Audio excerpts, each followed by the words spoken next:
Hey, Beat Baseball World. Finally back on track with another episode of the Beepball Blues Show. Today it's just me, Neil D-A-W-G. It's that time of year when Band's teaching, coaching football, raising kids, all that selfish stuff he does outside of the Beepball Blues Show. So he wasn't able to jump in with us this week, but we will get him back in the mix soon. Joining me from your 2023 NBBA champions, I've got four members of the Indy Edge. We got the walk-off king, Cory White. We got the defensive MVP, Erik Rodriguez. We got the man walking around on one leg, Aaron C. And we've got our Jim Quinn award winner for 2023, Liaa Michaels. Hey, everybody. Thank you. I'll start with you, Liaa. Thank you for throwing this together, making sure you get all these folks together with us. Sure. You can join in with more than sure. Sure. My dog's going crazy here, so. Oh, excellent. Oh, we're big fans of dogs around here, so it's all good. Aaron C., it's been like 3 years since you've been on the show. Welcome back. I appreciate it. Thanks for the invite. No problem at all. You're somebody I got a chance to shake hands with out at the World Series. So I appreciated that. Enjoyed that. You're a big man, Aaron C. I try. A lot of steak. You're a pretty big guy, too. I was, a little shocked. I was like, okay. Had that old, rustic jersey on. I don't know how you used to play in that thing. The West Coast Dogs didn't have Indy Edge money, so we played in what we could afford. I laugh when on the streams they're like, oh, they have their home uniforms on, they have their away uniform, oh, they have their red uniform on. Like, we had one uniform. That was the end. No. Cardboard cheese grater jersey. Right there. Good for those guys. A lot of laundry, Neil.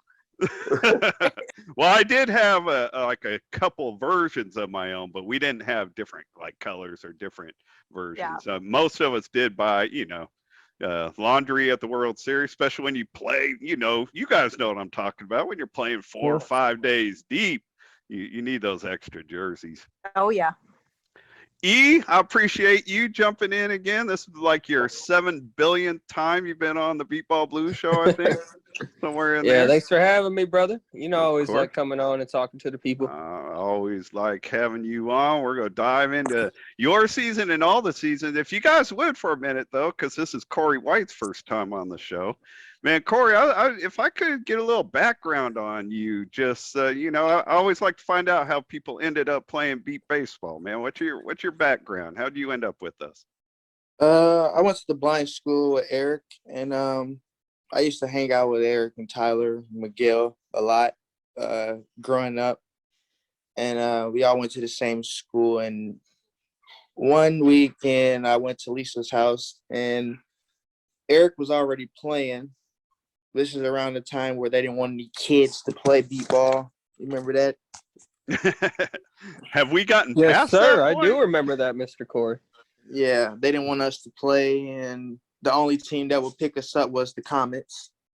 So my first year I played with the Comets. I think that was what was that, 13, Erik, or 14? It was 2014 was your first year, because my first year was 13. Yeah, so 2014, that was my first year playing. I'll never forget it.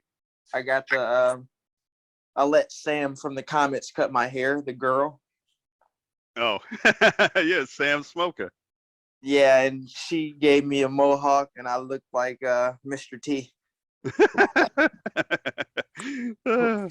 Played ball. That was one of the funniest beatball memories ever. He really looked like Mr. T, dude. It was hilarious. Do you have pictures of that? Cut your hair? We played Boston the next day. I went 6 for 6. It was my first time batting 6 for 6 against Boston. And I think we ended up winning that game. That was the 2014 season still? Yes. How old were you then? I was 14, 15. Man, going 6 for 6. It was pretty cool, Neil.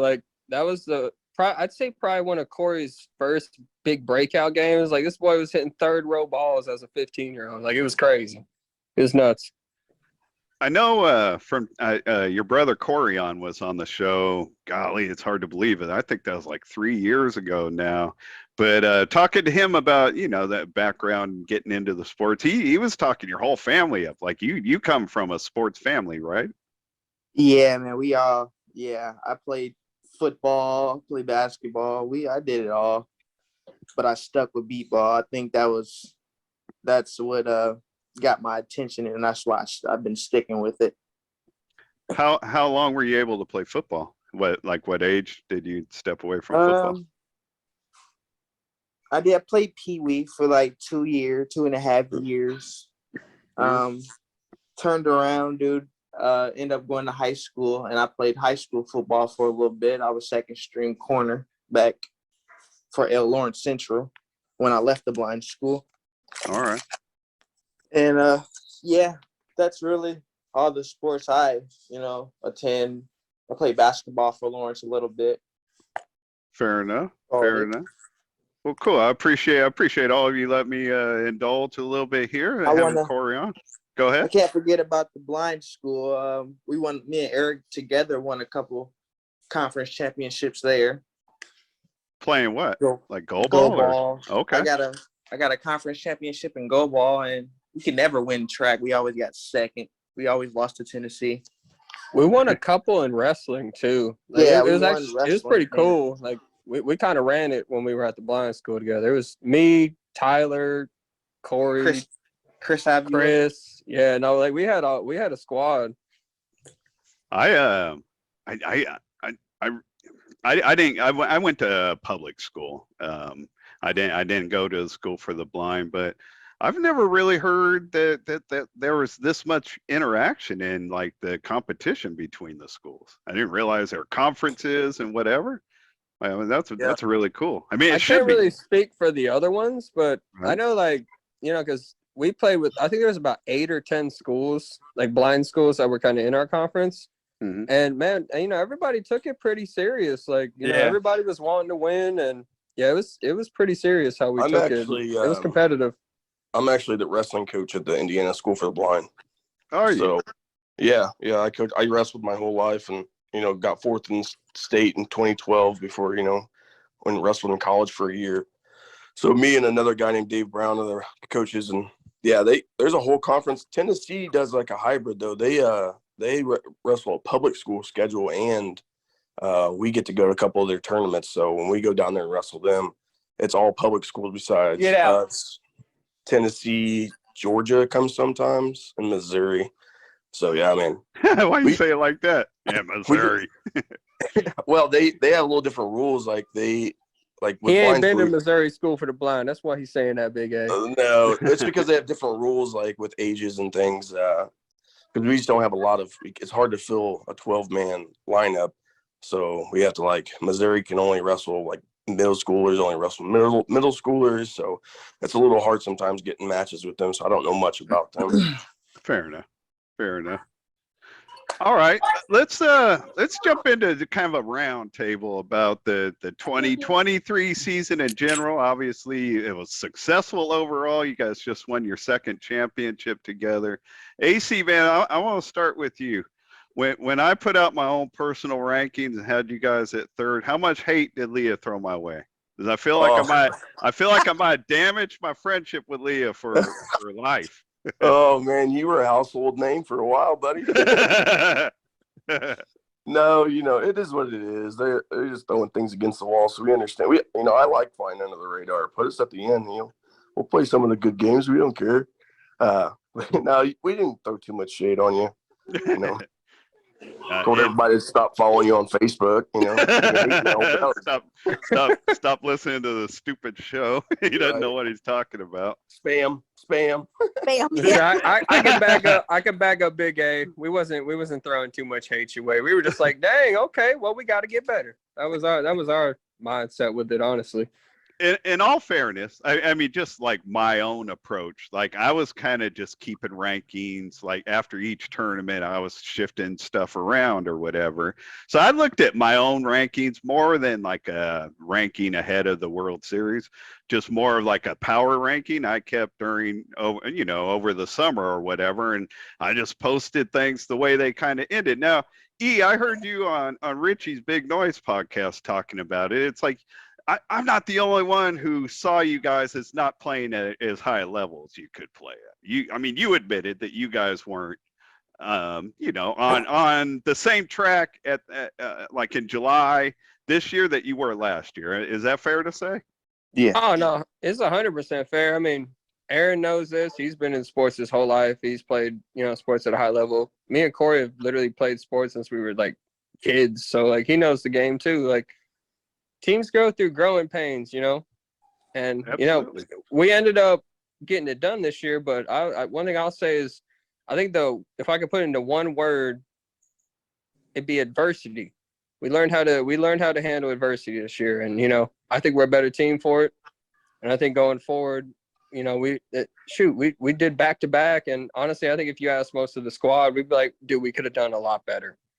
And that's what it really comes down to is like, we got it done, but this isn't what the Indy Edge can do. If we focus it in and, fix the thing here and there, like we could do some cool stuff. And I know that's what all of us want to do. And that's definitely the goal going forward. I like the word that you use, adversity, because I mean, that's when I look at your two seasons, the back-to-back championships, like last year, you guys weren't pushed really. You know what I mean? I'm not dropping shade on any of the other teams, but there is separation between the Edge and everybody else in the tournament. And this year, there were struggles, at some of the tournaments before the World Series, and then both in the undefeated game on Friday and the championship game, you guys had to come from behind to do it. So it was a different story. I'll ask you first, Cory. Like, do you have a preference over last year or this year? Do you like being pushed like that?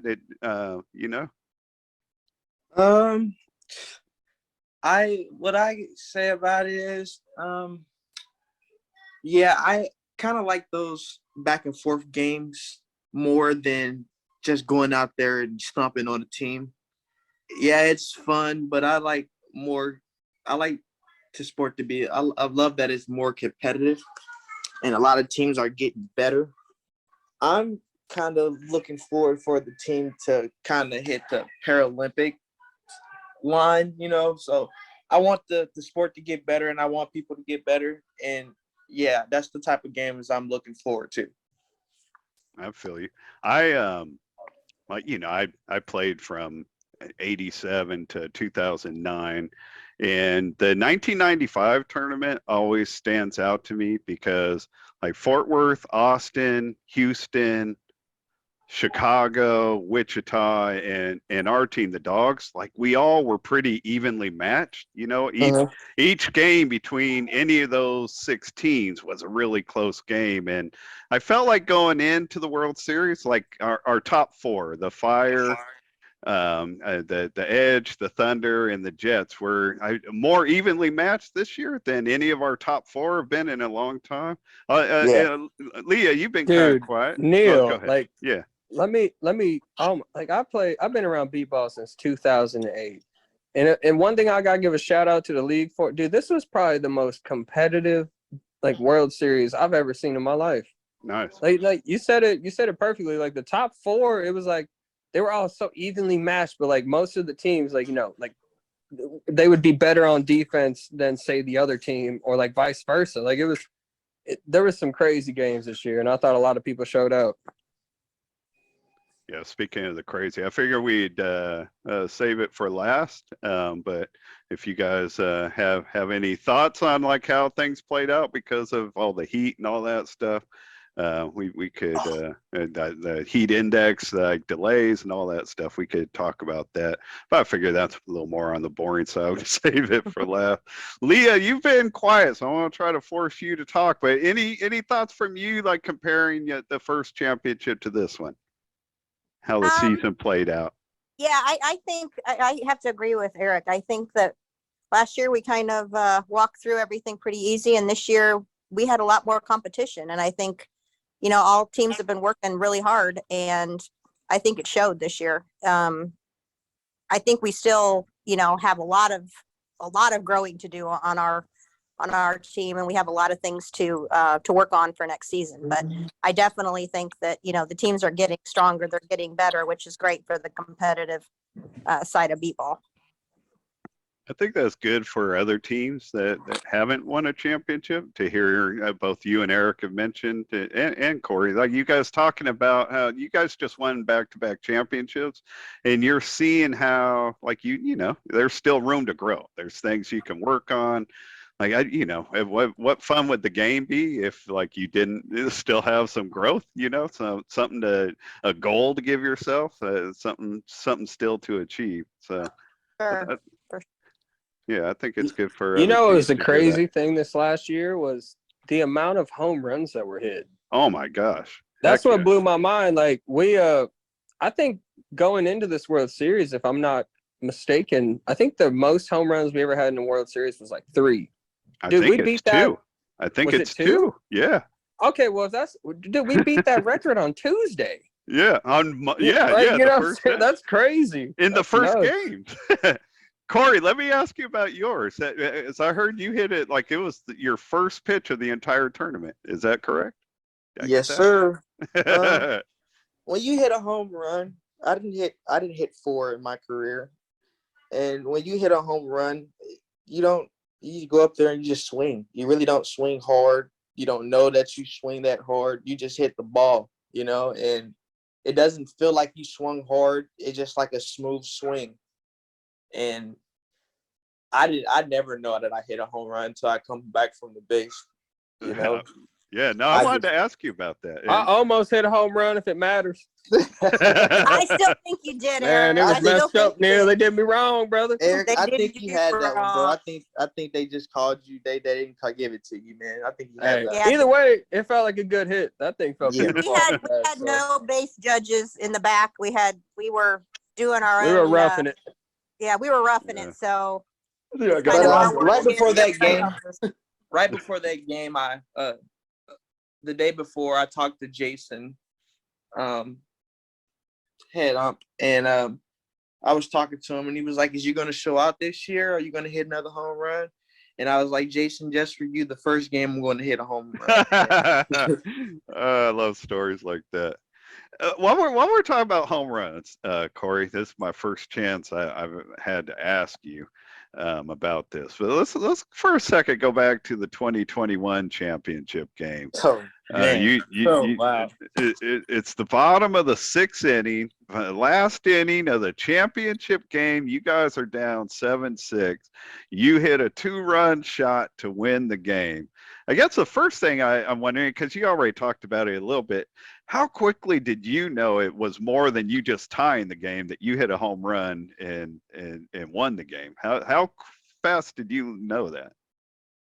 Well, to be honest, when we got off of defense, I knew that I was up, and I knew that I was a good hitter, and I knew who was my pitcher. I knew Jared was just going to put it there. I just had to swing consistent.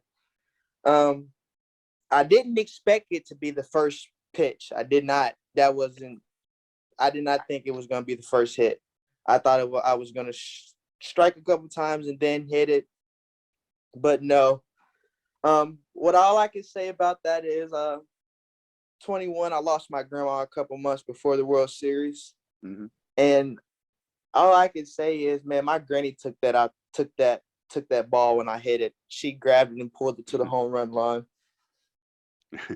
So it wasn't all the bouncy balls we put in your bat first? Nope.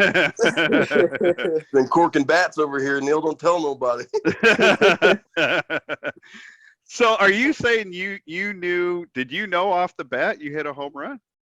Man, I knew it was a good hit. I knew it, but no, I didn't know it was a home run until I heard say home run, and that's when I went crazy, bro. All right. Yeah. That might be one of the only times I've seen Jason Price jump the gun. Like, because I think I was either in the I no shade at all either, by the way. We love JP. But like I was in either the on deck circle or in the hole, and like I heard Cory hit that ball in 21. I was like, oh man, that might be gone. And then I hear home run. I'm like, are you serious? Like I was like, oh my God, what in the hell? That was crazy. My only word Crazy is people, wow. man. Wow. I think Cory's the first person to ever walk off a game and start his World Series with a home run too. I have no idea about starting. I mean, the chances are pretty good because it's been I would done. say so probably, few. honestly. Yeah, the chances are really good of that. Yeah. But he absolutely is the only one I've ever heard of walking off any beat baseball game with a home run, much less to end a championship game. I remember Cory, like I was just like stunned that entire day, just thinking how cool it was. I mean, you know, I grew up, I had eyesight until I was 11. So, you know, I was playing basketball and football and all that stuff. And, you know, you grow up thinking about scoring a winning touchdown. You grow up thinking about hitting the, you know, Kurt Gibson type home run. I don't know that before that, too many people dreamed about doing what you did. You know what I mean? Like I've always described it like this, Neil, dude. What Cory did that day was like, it's what we all dream about. He walked off. Okay, we all dream about hitting a home run, but dude, he did it in probably the most crucial moment you could possibly do it in a beepball season. Bottom of the sixth, first pitch, you hear Jared said, ready, pitch, boom, that thing's just gone. That's crazy. Yeah. I'm jealous. I wish I had a memory like that, man. Neil, all I can say is wow. Wow. Like, dude, that's all I can say after that game. All I can say was wow. Yeah, no, I believe you. I mean, you left a whole bunch of people stunned, so I'm not surprised you're a little bit stunned. It's an amazing moment. Like I'll never forget it. After that, at the banquet, I talked to Christian Kalari. I give them the reason we're good on defense and we take defense so serious is because of JT, the comments. And we worked on defense so much in the beginning. We didn't even work on offense. So I really don't even know like how I got good at swinging the bat. You know, I really don't, because we practice defense. And I think the offense just came with it. I'd always had the belief that JT helped had a lot to do with teaching offense also. Like he was on one of the first ever Beepball Blues show and he was talking about batting. Like I still have all the little things that he shared that people should be doing, like to work on their swing or whatever. But you didn't experience that part as much while you were there? Well, we batted, but our defense is what we really worked on the most. Yeah. Starting off. I think I started getting the offense when I got to the Thunder because, we pitched off Booker, before Jared. Right. Oh my goodness, Cory, you're bringing back Vietnam flashbacks. Oh, that's cool. Get some PTSD, man. No. I love Buck. Me and Buck, Cory can say this too. Hey, when we ran it in 2015, Buck was pitching to, bro, we hit some bombs. Bro, we played Taiwan, dude, and we were up most of the game. They just, man. I know it's a regional, but we even played the Blackhawks in 2015. They went on to have that crazy 2-game series with like Taiwan for the series and everything. But dude, we were neck and neck with Austin when we were all little kids and stuff, dude. It was crazy. Like I think it was like 10 to 12. We were on like a little time frame thing, so we just ran out of time. So I think they got us at like the 4th inning or 5th inning, something like that. Hey, listen, you guys complaining. You guys had Buck when he got pretty good. I was playing when he started pitching, and hey, I saw Buck on the come up. He was a lot better, Cory, when we got him. I ain't gonna even lie. Boy, they used to call him Ground Ball Buck. It was so mean. I'm like, dude, why y'all don't talk about it? You guys think you guys think that's me. My nickname for Book back around 2004 was Shutout because he Oh, now he Dang. denies this. He Out here denies this. pitching no hitters. He denies this, but there was a game the Thunder played either in 03 and 04 where they were shut out, not against the Dogs, and it wasn't at the World Series. It was during like a summer tournament or whatever.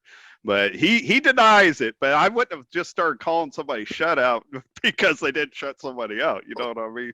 So, Right. but I don't have any actual proof, and he denies it. But my nickname for Book for years Yo. was Shutout. we used to have a nickname for Kyle Kennedy.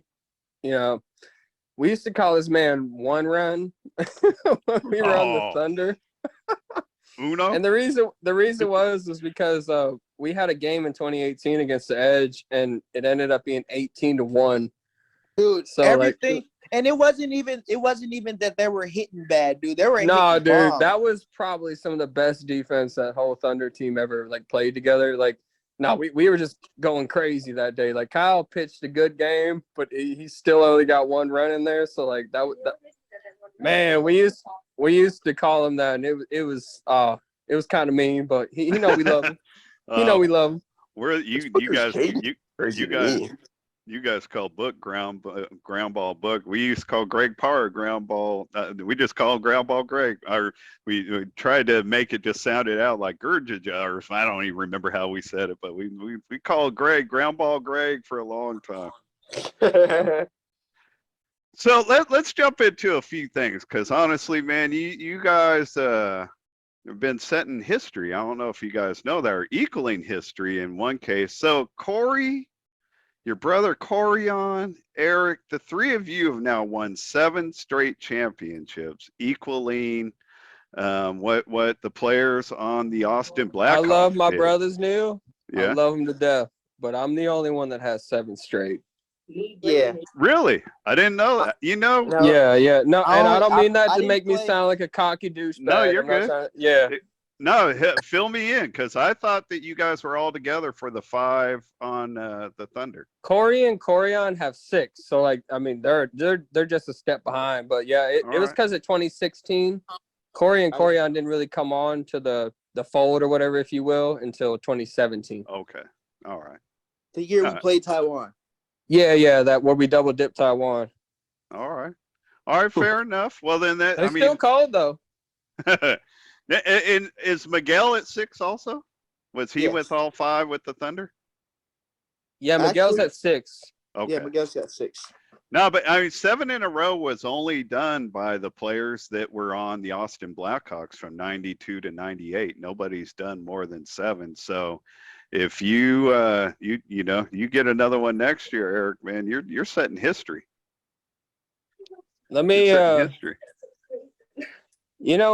something that was like kind of cool about getting 7, because like I'm not gonna lie, I was all year long it was in the back of my head, All right. like because I've always had respect for Kevin Simpson. I know he was a part of that whole journey, and I believe Lupe Perez was a part for at least 6 of them, if not the whole. No, he was with whole all ride. 7. I couldn't tell you how many. There are a few, like Wayne Simpson was there for all 7. Yeah, I was Like, gonna say, I know they there's have a a couple group. more names. No, yeah, there's a group of them that were there for all 7.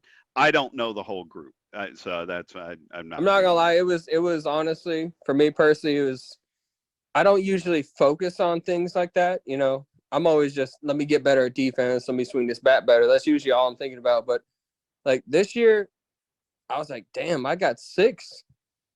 This is no. If we win again, dude, I'm literally right there. tying a dynasty like that. That made me smile. It made me feel good about myself, because I love Beepball. You ask anybody, they say I'm too intense out there, but I just love the game. And like all season, once we had won, I was like, holy crap, I just did it. I was like, dang, we just tied the Blackhawks. Like, that was the best, team ever as far as winning consecutive championships. Yeah. That was an honor to be, I guess, introduced to that class. Well, here's a class that you are in all by yourself, and we failed to notice it last year. Last year, when you won the defensive MVP, you won your 3rd straight defensive MVP. Nobody's ever done more than 2. There's been 3 in 4 years, but there's never been 3 in a row. And you just picked another one up this year. So your 4 in a row on defensive MVPs like sets the standard. Nobody's had more than 2 in a row. I don't know if you're aware of that. I did not know that. Now, you got me smiling right now, dude. I ain't gonna lie. Wow. We didn't Check his goal. the league didn't separate offense and defense until it started in 1988. So for the first 12 years, there were just like 10 people named to the all tournament team, some for defense, some for offense. But you know, since 88, nobody has done 3 in a row, and you did that last year. Now 4 in a row, and you're second only to Erik Rodriguez now in defensive MVPs. I thought going from memory, I thought he had 6, but I was only able to find 5 today. So you are now second behind Erik Rodriguez for most defensive MVPs. It's funny you bring up Emaz. That's the homie. We've probably talked only maybe once or twice in person.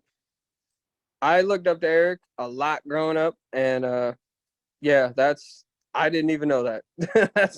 that's awesome, dude. No, Heck you're on an awesome run. So you all got Can some I guys awesome. tell you a story? All right. You guys remember? Well, Eric, we played for the Thunder. You guys remember Larry from Boston? Oh, yeah. Larry Hale, I think. Is that who you're When talking he when he hit that bomb over my head when I was a young kid, he hit like freaking. He used to torch me, bro. Like he hit 4 bombs back to back over my head when I was young. I was like 14. I played for the Thunder, and they beat us.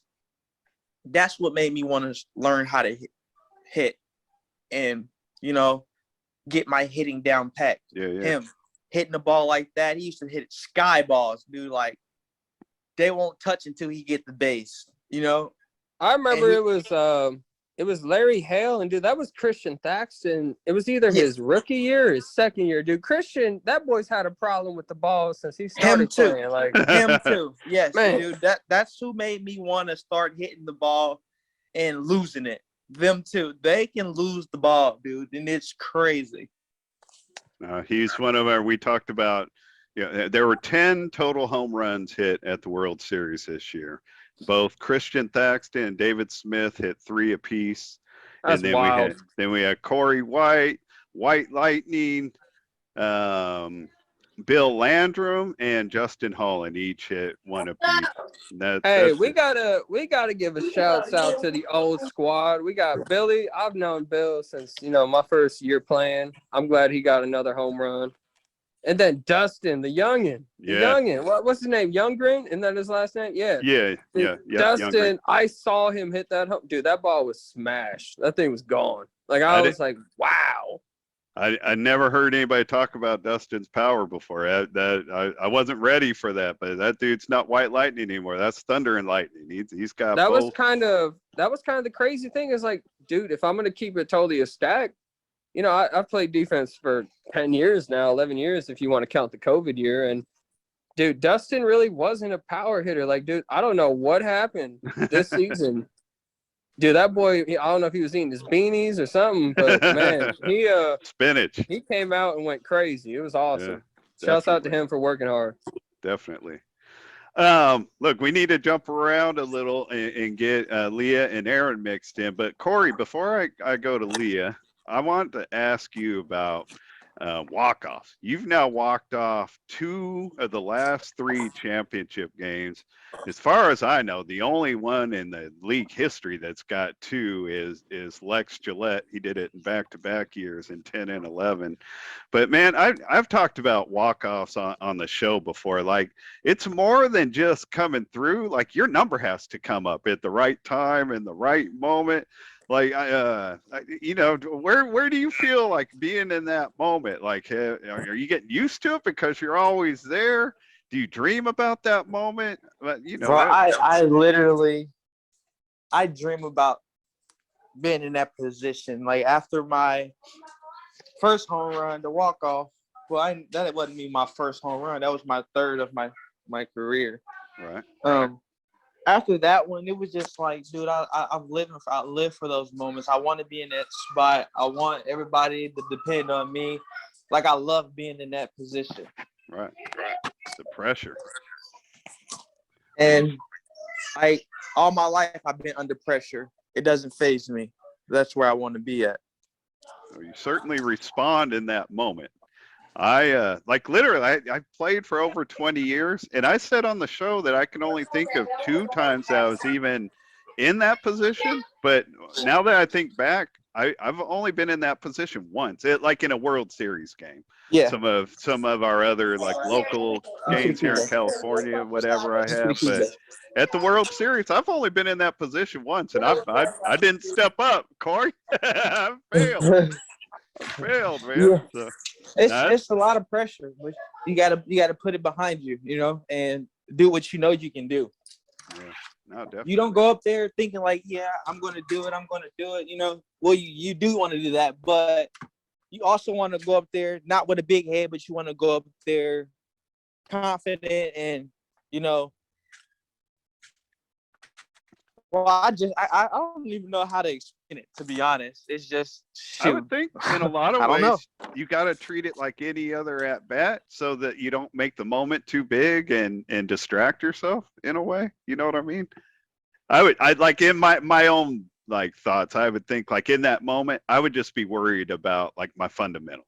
You know what I mean? Coming through with my swing.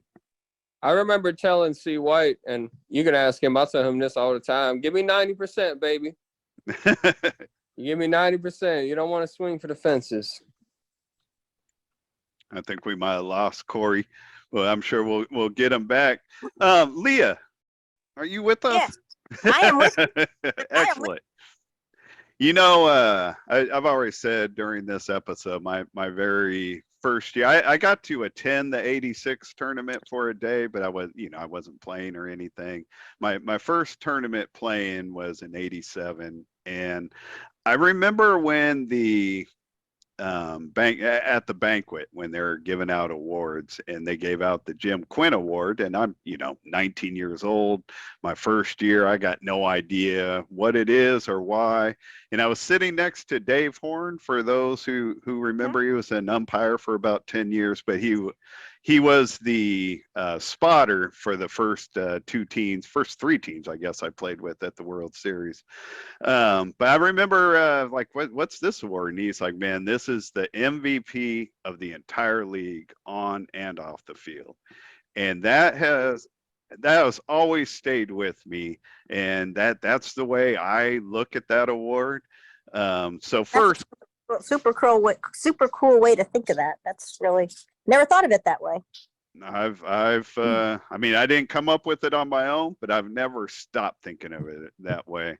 But first, congratulations on winning the Jim Quinn Award, because so much. I literally think it's just a tremendous award. And I know that you I feel like every team kind of has someone like yourself that's wearing a lot of hats and doing a lot of things. And I think all those teams should recognize that and make a point to nominate the people who are doing all that work. But so shout out to your team for recognizing it and nominating you, because nobody's going to ever win that award without being nominated. But since you weren't able to say too much at the banquet, share with us your response to winning the Jim Quinn Award. Yeah, I was, as you probably remember, I was at a loss for words pretty much. I kind of knew about halfway through it might be me, and I just kind of went blank. I didn't know for sure if it was going to be or not, but it was kind of, to me, almost like a full circle from starting, playing ball years ago with Steve, and actually I just was, just watched him play years and years ago, and then became more interested in the game, spotting and stuff when I was with the Thunder. But it kind of went full circle, because it was almost like, starting from literally like the girlfriend to, putting together a team and running a team and doing tournaments, and it just went full circle for me. And that's one of the reasons it was so overwhelming, I think. No, I could relate. Like people have threatened nominating me for that in the past at different times or whatever, and just the thought of it, you know what I mean? Thinking about like receiving that, my response would have been exactly what yours is, or what yours was at the banquet. Like, I'd be speechless. And I really was, and I'm usually not at a loss for words. I mean, I can usually talk pretty well, but I was that night. I was just overwhelmed. Overwhelmed is the best way to put it.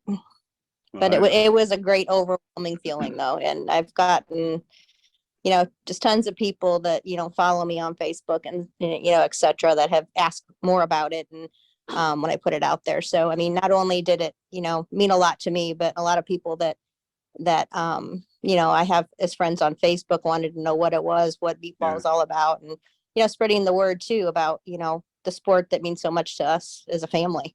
Yeah.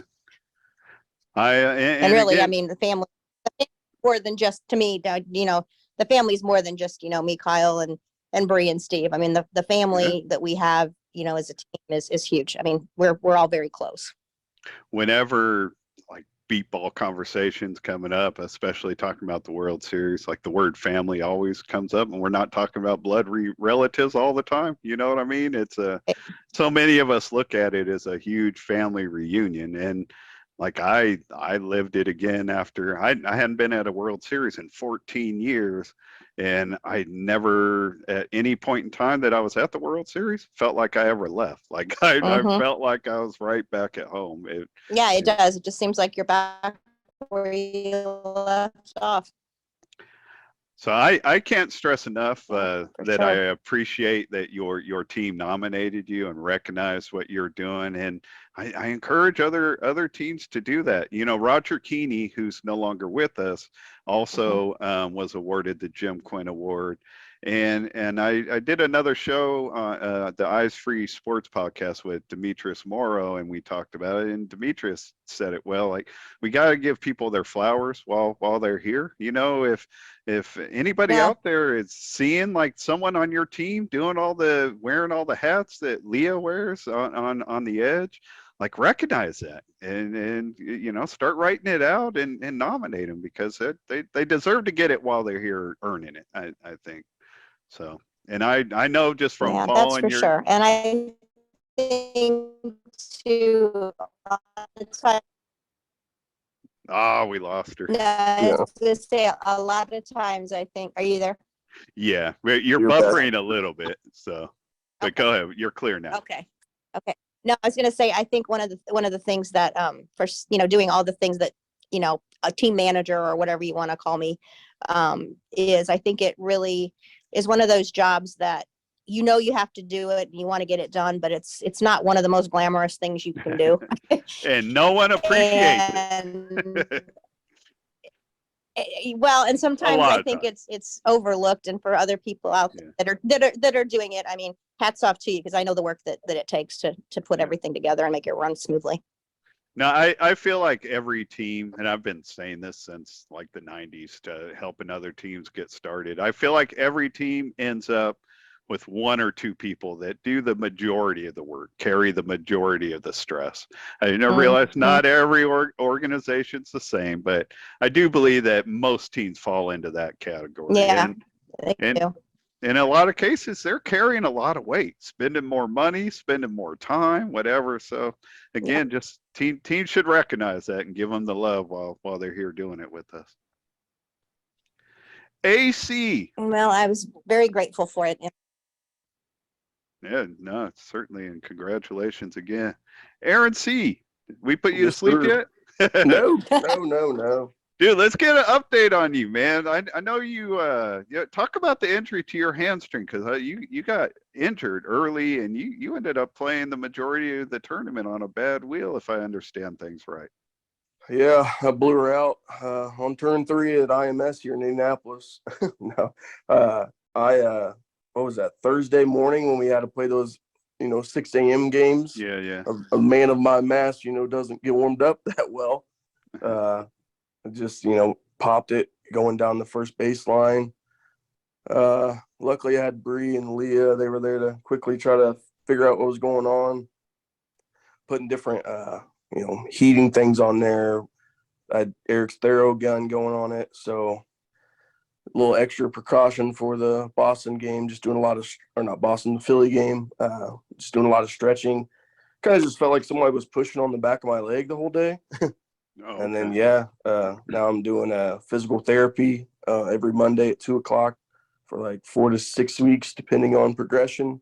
But yeah, they think I got like there's like degrees to tears, I guess. Yeah. So I got like a second degree tear. It was all black and blue, looked real gnarly. Got a couple pictures. But yeah, man, that's, it is what it is. If I'm not there to win, there's difference. I played sports my whole life, still play sports. You got to battle through adversity, so it sucked, but got it done. And Neil, I just want to say he did. He played like a champ because I don't think that anybody else would have done what he did. He came through in some big moments for us. No, it's Big tough. facts. It's tough to play on a bad wheel, right? You know what I Yeah. mean? You got to grit it out. Back in the 98 World Series, we were playing the Wichita Sonics before they became the Kansas All-Stars. And we were playing, we had 98, I guess we were coming up through the losers bracket, and they had just lost the undefeated game to Austin. And so we were playing, to get to be the other team in the championship game. And we won the game pretty easily. But I'm embarrassed to say that Steve Stambaugh, who had pulled a hamstring and they were out of players, like everybody on their bench was injured, he hit and ran to the base backwards with a bad hamstring and scored on us. We talk about the great West Coast Dogs defense, man. Stambaugh scored on us running backwards, dude. Neil, dog, you know what's hilarious? What's I that? actually talked to Stambaugh probably back in like 2016, and he told me about that story. He said, bro, he's like, my right leg was just trash. He said, so I hit the ball, flipped my butt around, was out of there. I was like, wow. All right, well, get it how you can get it, right? Engage those quads a little bit more. Yeah. Uh-huh. They didn't have KT tape and that kind of, technology back in the day. Dude, man, Steve Stambaugh was old school. That dude would score regularly, played great defense, and he was chain smoking on the sideline the whole time. So that dude's old school, man. That's old I school. love it. Yeah, we're talking like Mickey Mantle type stories with that guy. Man, I love that. so I'm curious because I've been getting a lot of feedback from people on different teams coming out of the tournament. I'm guessing you guys were affected maybe a little bit less because you went undefeated and played like 7 games compared to 9 in some cases. But did the time changes and the delays because of the heat index, did that mess you guys up, affect your team at all? Dude, I'll tell you what. We were playing the Philly Fire, and I even said this to Jason and Jerry, like in the meeting to discuss the time delay and all that crap. I was like, you expect, these games that are getting more competitive to be shorter games? I was like, this whole time thing is gonna hang L's on people, and that's the worst way to lose. And I feel bad because if we would have somehow put Philly in the 12-run rule and then somehow lost due to a timeout, I'd have lost my mind. I mean, I would have lost it. I would have probably thrown Jerry through a wall. But I thought that the whole time, restriction, I think that was stupid on those Thursday games. I'll be the first person to admit it. I get they're trying to protect people, but if we're in the winner's circle and we're going undefeated, you can't restrict games. It is what it is. We live in a different generation. There's more athletes, there's all kinds of, technology that's been advanced to keep people competitive and, enhancing athletic ability, not just, TRT and stuff like that. But, we're going to have games that go really long, and unfortunately it's just going to happen. I was surprised that the 5-minute hydration breaks was included in the 2 hour and 15-minute time limit. So that's really saying you're only getting 2 hours and 5 minutes. And I know that was dumb.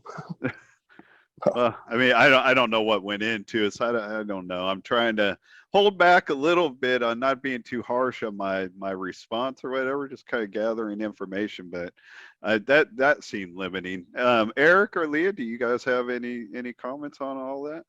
I know Anything the to add? 6 a.m. game was rough coming back and being on the field by like 5 o'clock.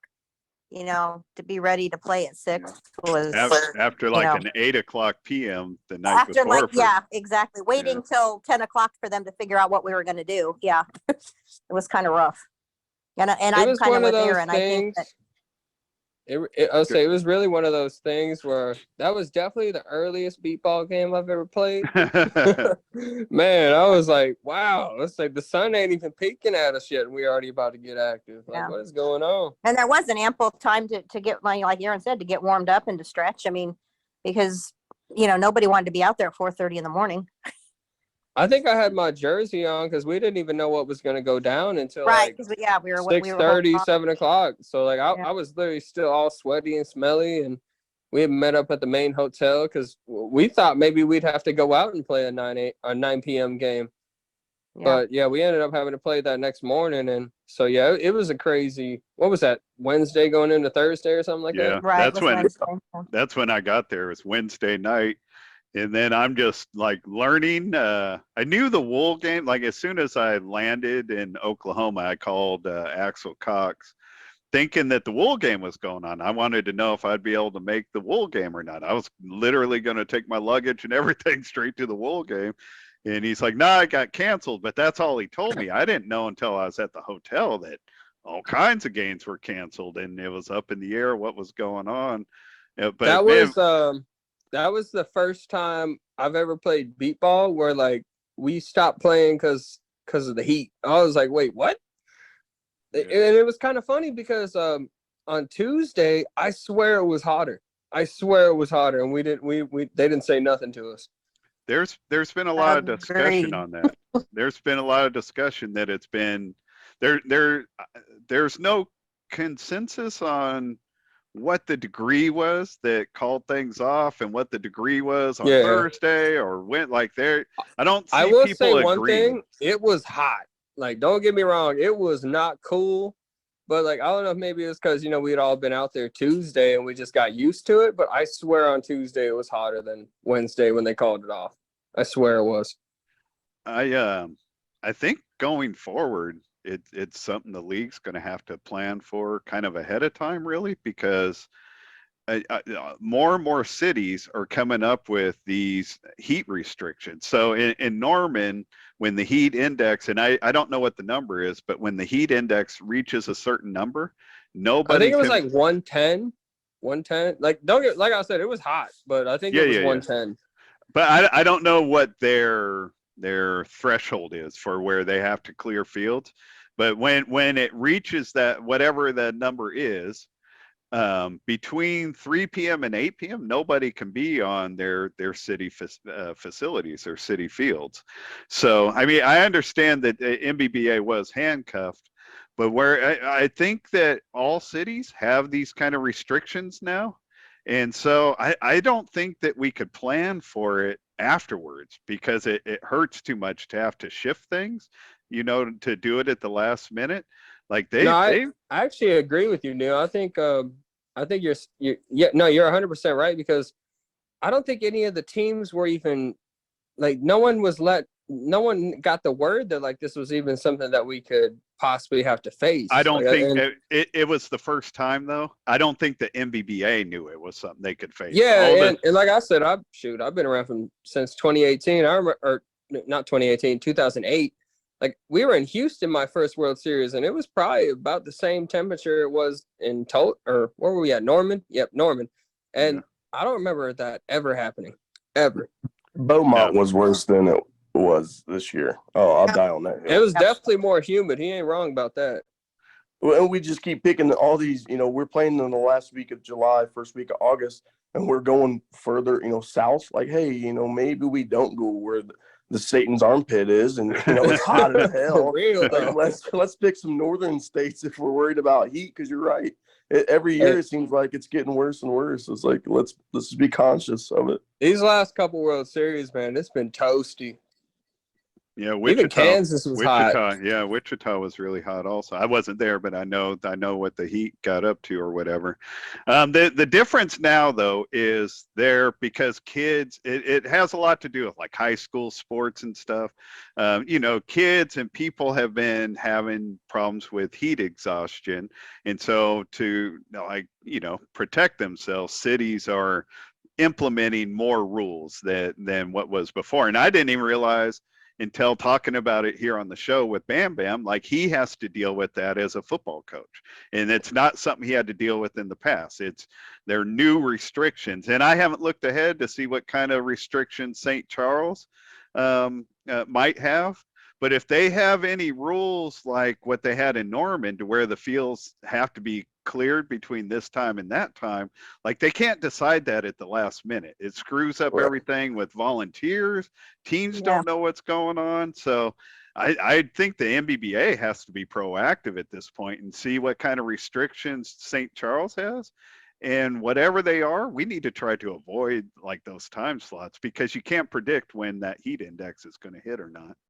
Yeah, and I think another thing to really think about too is like, dude, if we're gonna go to a place in Oklahoma, Oklahoma is a place where it gets hot. That wasn't a surprise to me. I remember Tulsa was really hot too. And we kind of live in the day and age now where we're a lot more safe than we used to be. Back in the day we used to be more crazy, sensitive but than we now, used to be. I say now we actually, we try to be a little more cautious, and that's something that teams should definitely be given the word, like, yeah, this is possible. And I don't think many teams knew that was even something we might have to deal with. Again, I do believe the MBBA did not know that. Like this happened for the first time ever. You know what I'm saying? I can't judge too harshly when something happens for the first time. It's hard to be prepared for what you don't know is coming. Well, a lot of these heat, precautions and things like that goes into more, a lot of footballs played on turfs now. You don't see too many football teams and schools and organizations that are playing on grass. Yeah. And so, it might be 110 in the air, but on turf, it's, 130. Yeah. I played on turf in college. It's hot. Like you feel the heat radiating. We have our ATs like, the turf's 125. And it's like, it's a little different when you're playing on grass. Yes, it's hot, but like most of those advisories are, let's just be real, for sports that are on turf and, as for turf, we track maybe where they're reflecting heat. So it's like, we got to be a little bit more cautious and just be like, okay, it should be just a census. Like, let's talk about it before we make these drastic decisions. Yeah. No, I mean, now that it's happened once, I trust that the tournament committee is going to be, proactive and look at what they should be expecting and try to plan accordingly. If not, though, we're going to talk about it all year on the show, so maybe that'll help. Yeah, right. Well, that's really all I got for all of you. But if any of you have anything else that you want to add in that I didn't touch on, and you've got the freedom to do so. All-Star Committee's a joke. I told you I was going to bring it up. Oh, you're right. We talked about that. No, go ahead. I'm not even salty about it, really. I've been playing for 2 years. I know every year I'm not going to make it because Gerald Dykes is a better DH than me. And it's like, he's faster. Like, if they're going to put just a DH in there, it's probably going to be Gerald. And is it absolute BS? Yeah, I think it is. Half some of those guys on that list couldn't, hold my jersey offensively. It's like, let's look at stats. Like, just because I don't play defense, because I play in one of the best defensive teams in the league, doesn't mean I can't. And if we're talking two-way players, like, you want to come out and hit balls to me, DB? Because I'll field them, buddy. Like, that committee, it is what it is. But, at least I made he gave me a shout out. I think you did. Like, Aaron, see, this is why he's not on this list. I was like, okay, well, I'm never on that fucking list. So it is what it is. So, well, yeah. No, I'm happy, some of my guys got on there. And maybe that's it. You can't put, all 6 edge players on there. I don't know. I don't know that there's any rules of what you can and can't do. Even though I was a member of the selection committee each of the last 2 years. Like, I played a very small role in it this year. Although, like, certainly like the last 11 people that were added, last, I guess, 15 people that were added is more where I was involved. And I mean, I can say your name was definitely in the mix. I think you're a little bit higher on the list last year. I was actually surprised you didn't end up with an invite last year. And I think some people like moved back a little bit from where they were ahead of the World Series just because other players had good tournaments. You know, I don't know. I think if we did 25 players, there's 5 players that we missed out on. If we do 35 players, there's still 5 more players that we missed out on. Yo, Neil, dog, I actually had a Yeah. question for you because I Sure. figured you might have a little more info for me. All right. So I hope. when they were doing all the selection stuff, Right. I had noticed like that one of the things that got you in there was performing well at the actual All-Star event. Like, could you kind of explain to me, like, was that like, would they have like offense and defensive awards there? Is that how people qualified? Well, I mean, first, that was a decision made before I was involved. So I literally had nothing to do with I didn't agree with that. Like I feel like like a lot of the people that got selected for that, like, based on that, like they were all good players. So like it wasn't like somebody that was, just had a good week and got in there. So like no disrespect to anybody that got in there because of that. But like I never saw that for like an all-star thing or anything. I was like, wait, you did good for a weekend, so you get to come back next year? Like I thought that was kind of weird. I think it was a combination for the automatic selections, not just performing well at the All-Star game last year, the 2022 All-Star game, but also having a good 2023 season. So I think it was a combination of both.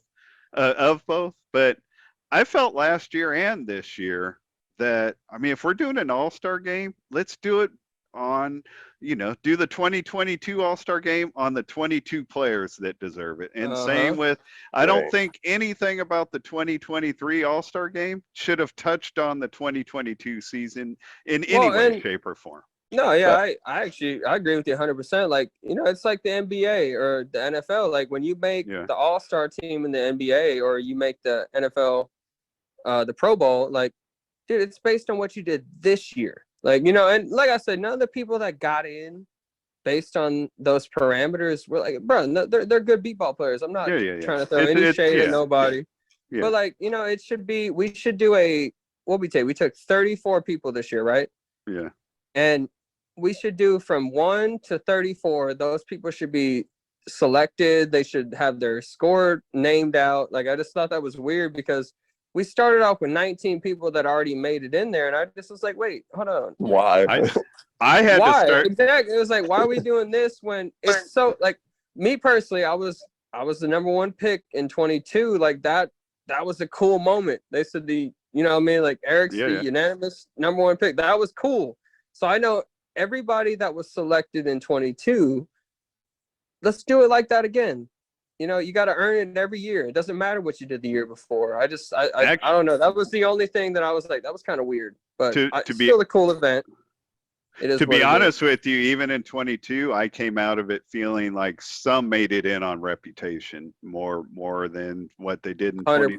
Like I felt like there were some players in 2022 that were more deserving of getting the attention, and same with this year or whatever a little bit. So, 100%. And honestly, something else that I personally didn't like at all is, last year there were 30 total, 30 players invited in total, and 3 of them were women players. And this year we added 4. I shouldn't say we, because I had no choice in any of this. But this year 4 players got added, so now it's up to 34, and only 2 women have been invited. So I like Demetrius and I feel comfortable sharing this. I know whatever, he's cool with it. Like we were talking once we realized this, like, man, this is really just like a token invite to invite 2 out of 34 women, not to mention like kind of intimidating. Like, there aren't, I don't know if I'm like, I think, well, like, I mean, shoot, like Caitlin, she got invited. She's kind of, well, we've been hanging out, and it's, there, like she genuinely earned it. I think is her name, Jay, or is it Jay? I can't remember. Jay. Yeah, Jay. Yeah, she genuinely earned it too. So like, no, but I kind of agree with you a little bit. Like, you know, let's just address the elephant in the room. Like Beepball, the ball weighs a pound, man. It, you know, like this sport is unfortunately just catered to guys. That's just how it is, because you kind of have to be strong to hit the ball hard, but you don't have to be strong to play good defense. And you know, like the women of the league, they do matter. They definitely do. Like Kalari Gertley, shout out to her, one of the best female players I've ever seen. We got to give them that love, man. I think if we had, like, you know, like you said, at least 2 or 4 girls that can make it out there for their accomplishments, I think they should be recognized. Honestly, this year, since they canceled the Wool game, it's like let's give them a chance to play at the highest level. It's like we had to cancel their big game of the year, and it's like that's their moment to shine. No, right? Like everyone looks forward for that. Like everyone tries to go to the Wool games, and it's I have fun at that Wool game every year. They give me pizza. You know, it's a good time. I guess I feel like, you know, only at maximum 7 people start on each side, so that's already 14 players starting. You know, if you're going to have 30 players, I think 34 is just getting ridiculous numbers wise. If you're going to have 30 to 34 players, there's no reason why 6 of them can't be our 6 best women. You know, let a full roster of women at least make the all tournament team. I realize our league's not half and half. The number of women playing is a lot smaller than the number of men. So you know, I'm not going to argue that it should be half and half. But 2 is just a token appreciation. There's no real recognition. You know, it's almost like you throw them in there because you need to. Like, and I want I feel like, you know, they come out and, you know, they work hard just like the rest of us do. We gotta, you know, I think 4 is not a bad number. Say you take like the top 20 guys or whatever. You know, you can only put, like you said, Neil, you can only put 6 people out there. Yeah. You know, 7 if you get a DH and a DF. Like a lot of the girls in this league, they stand out a lot because there's not that many girls to begin with. So, like, let's give them a shout out. When they do well, they deserve the credit, just like the dudes do. No, that I agree with. I feel like that is a good note for us to end on. We have occupied our audience for a good long time. Aaron, man, do you have anything else you want to throw out there before we sign out? No, I just, you know me, I've flown on the radar, you know, and I like to be not known, but I'm just kind of tired of, you know, you could definitely tell it's one-sided, and the one side is not Indianapolis winning more World Series. Let's say it that way. Big A, they be hating on you, home. I mean, it's just blatantly obvious sometimes. You're like, oh, okay, whatever. Well, I'm sorry, you're been winning for a while. It is what it is, you know. Well, that's fair. Get better. No, well, you said this, Neil, about, you know, the dogs back in the day. Well, we didn't really care if anyone hated us because we probably hated them. So it's like, you know, go boy. It's an attitude. It's like whatever. Everyone hates the guy on top. We absolutely embraced being the most hated team. I will say that. Like literally, like cab drivers would tell us.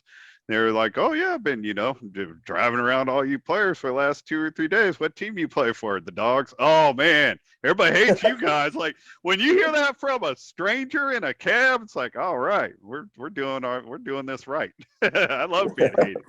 I love being hated. Hey, Neil. Yeah, man. You know what I always said, brother? I always say, they hate us because they ain't us. That's all I'm saying. Only hating because you're great.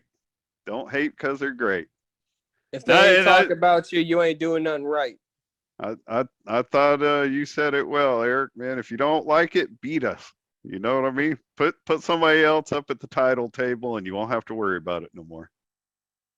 I don't ever want to drop no names, but I actually had somebody ask me at the World Series. They said, aren't you sick of winning? I was like, how could I get sick of winning? Yeah, like, right. That's the best feeling in the world. Like, that's, you know, a lot of people are going to say that sounds like some cocky stuff to say, but dude, winning and putting in the work all year, and then you see your dream and everything that you've been working for a whole year come to fruition. Like, there's nothing better than that. So no, I'm not sick of winning. We're going to keep getting active until somebody beats us. it doesn't matter what I'm doing. Like if we're having a race, see who could pour a glass of water faster. Like I'm going to be pissed if I lose. I'm somebody who hates losing more than I like winning. To be honest with you, I'm not. I don't think I'm That's a bad facts, sport. man. That's big facts right there. At least I hope I'm not a bad sport, but I hate losing. That's my thing. It like losing takes something out of your heart that you don't ever Dude, you can't put back. It hurts me on like a deep level. Like it can be something small. I'm like, dang, I was second place. Oh, that ain't acceptable. We can't have that. You know what I mean? It's just different. I call it the winner's mentality. You want to be the great, you're just different from everybody. And the way you do that is through hard work and not giving up on yourself and never quitting. Like people need to embody that more. And if they did that, I think a lot of people would find more success in their life. And I don't think that's just sports either. Like, you know what I mean? No, if you really want to excel, you gotta like allow yourself to put a little ego into it. You know what I mean? You gotta expect. I'm actually glad you said that, Neil. A lot of people think I have an ego. I'm like, no. Well, you do. You do have an ego. Ain't nobody saying you don't. There's no doubt. I do have an ego, but like I look at it as confidence.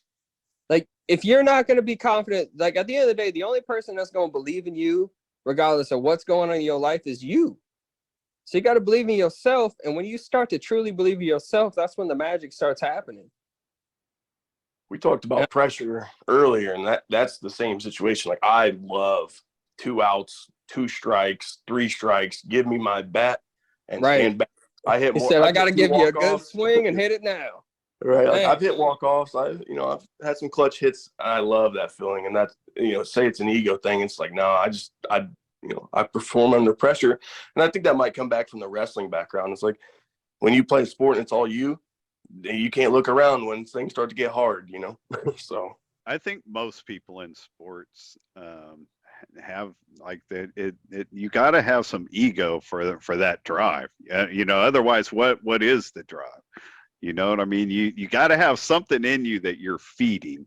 One thing I'm proud of that we kept the dogs together as long as we did, because all of us, Erik, Bam Bam, Danny Fapiano, our coach Don Robinson, myself, we all had egos, and we found a way to make them all work together for a good long time for the better of the team.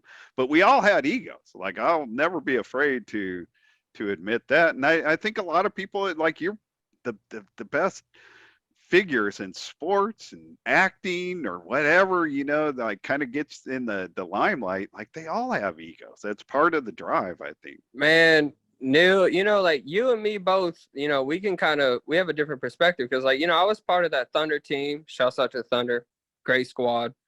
But like, you're 100% right because, ego plays a role in just humans in general. Like it dictates a lot of the things we do. And what it comes down to is like you can't be great if you don't have like almost this delusional belief in yourself. That's just what it comes down to. Like I'm not gonna lie, every time I step on a beepball field, I'm like, I'm about to go out here and be the best defender ever. And people are they gonna know it. That's just what it comes down to. And you have to have that belief in yourself because the people that are great, they flirt with what I like to call delusion, because you have to have almost that delusional belief in yourself to go out there and do the things that people wish they could do. That's just what it comes down to. You don't think Kobe Bryant, Tom Brady, Michael Jordan, man, I'm telling you, big name. Reggie Miller. Talk about Reggie Miller. Oh my Lord, man, Larry Bird. Those guys. Yeah, nah, that's part of, I think, not for everybody. We're all wired different, but for most, that's a big part of getting where they get. Embrace the hustle. On that note, I am gonna wrap this thing up. I've been drinking coffee all day, so the old man can't sit here too much longer. But I appreciate all you guys coming on. We lost Cory quite a while ago. He tried to get back in, but he wasn't able to get connected. But I got a chance to meet Cory at the World Series. I appreciated him coming over and shaking my hand. But I appreciate you guys getting them on the show for the first time. Thank you, Leah, for setting this up. Eric, you always come through with me. Yes, Aaron, sir. man, good get a chance to talk to you again. It's been too long since we've had you on. Yes, sir. All right, that is it for now. We got stuff lined up for the next few weeks. Next week's show probably go get us in some more trouble, so we'll wrap this one up so we can get to that one. Everybody be well until then. Thanks for having us. You bet.